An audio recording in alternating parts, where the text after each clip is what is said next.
wabarakatuh.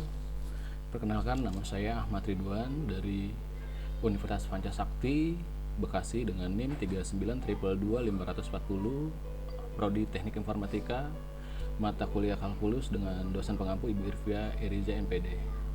Dalam video kali ini saya akan menjelaskan arti relasi dan fungsi untuk tugas UTS.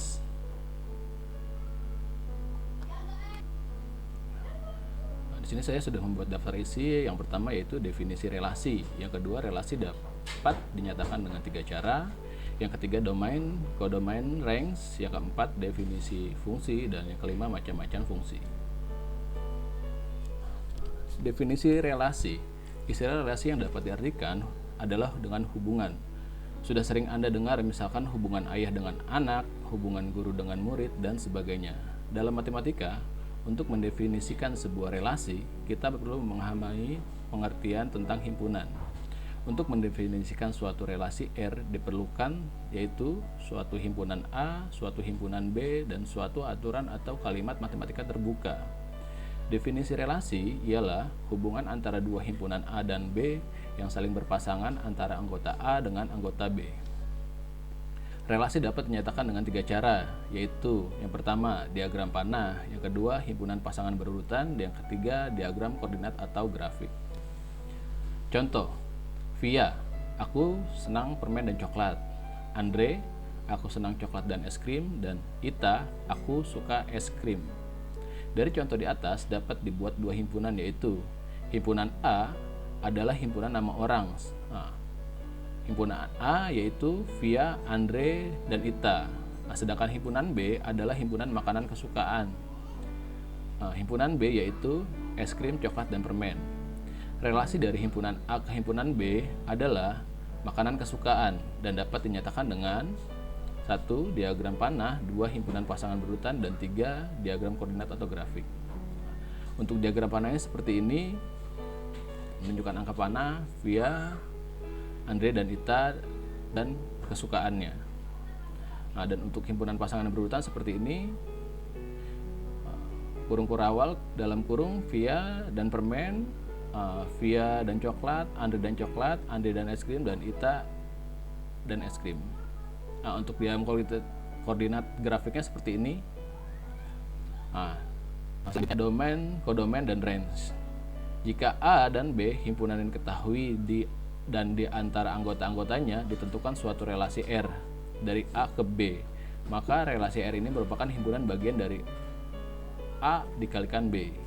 Daerah asal atau domain dari relasi R tersebut adalah himpunan bagian dari A yang terdiri dari elemen pertama dari semua pasangan terurut anggota R. Daerah kawan atau kodomain yaitu dari relasi R tersebut adalah himpunan bagian dari A yang terdiri dari semua pasangan terurut dari elemen anggota pertama. Sedangkan daerah hasil atau range ialah dari relasi R yang terdiri dari elemen kedua pada semua pasangan terurut pada R. Contoh, diketahui relasi R yaitu kurung kurawal 1 sampai dengan 5, 2 sampai dengan 10, 3 sampai dengan 15, 4 dan 20. Tentukan 1. Daerah asal atau domainnya, 2. Daerah kawan atau kodomainnya, 3. Daerah hasil atau range-nya. Jawab. A. Daerah asal D dalam kurung 1, 2, 3, 4. B. Daerah kawan atau K yaitu 5, 10, 15, 20. Sedangkan D. Daerah hasil yaitu 5, 10, 15, 20. Definisi fungsi. Seperti halnya relasi, maka untuk mendefinisikan suatu fungsi diperlukan 3 hal, yaitu 1. Himpunan A, kedua himpunan B, ketiga suatu kalimat terbuka yang juga disebut aturan yang mengaitkan tiap elemen X ekuivalen A dengan suatu elemen tunggal Y ekuivalen B. Definisi fungsi ialah suatu fungsi F dari himpunan A ke himpunan B adalah suatu relasi yang memasangkan setiap elemen dari A secara tunggal dengan elemen pada B.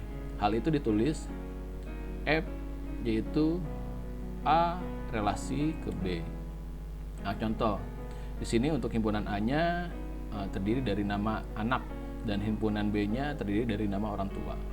Setiap anak hanya mempunyai satu ayah, sehingga setiap anggota A dipasangkan dengan tepat ke suatu anggota B. Relasi yang dimiliki dinamakan fungsi atau pemetaan. Jadi fungsinya dapat didefinisikan sebagai bentuk yang khusus dari suatu relasi.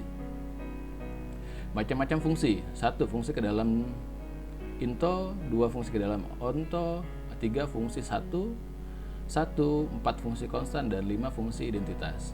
Fungsi ke dalam into.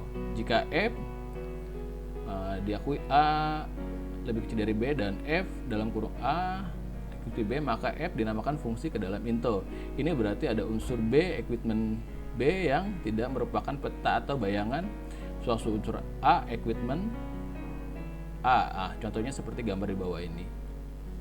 Terus fungsi kepada onto. Jika F A berhubungan dengan B dan F dalam kurung A sama dengan B, maka F dinamakan fungsi kepada onto. Ini berarti setiap elemen B, equipment B adalah peta bayangan dari paling sedikit suatu elemen A, ekuivalen A. Contohnya, seperti gambar di bawah ini. Terus fungsi satu persatu. Jika F dari A berhubungan dengan B dan F dalam kurung A, dan setiap A1, A2 ekuivalen A dengan A1 garis miring A2 berlaku A dalam kurung A1, F dalam kurung A2, maka F dinamakan fungsi satu persatu dari A ke B. Contohnya seperti gambar ini. Terus untuk fungsi konstan, jika fungsi konstan F yaitu A berhubungan dengan B bersifat bahwa setiap A ekuivalen A dipetakan pada suatu unsur B ekuivalen B, maka F dinamakan fungsi konstan dari A ke B. Contohnya seperti ini. Terus fungsi identitas. Jika fungsi identitas F A berhubungan dengan B sama dengan A, dan F dalam kurung A ya sama dengan A. Untuk setiap A ekuivalen A maka dinamakan fungsi identitas. Contohnya seperti di bawah ini. Oke, cukup sekian video dari saya. Kurang lebihnya saya mohon maaf. Wabillahi taufiq wal hidayah. Wassalamualaikum warahmatullahi wabarakatuh.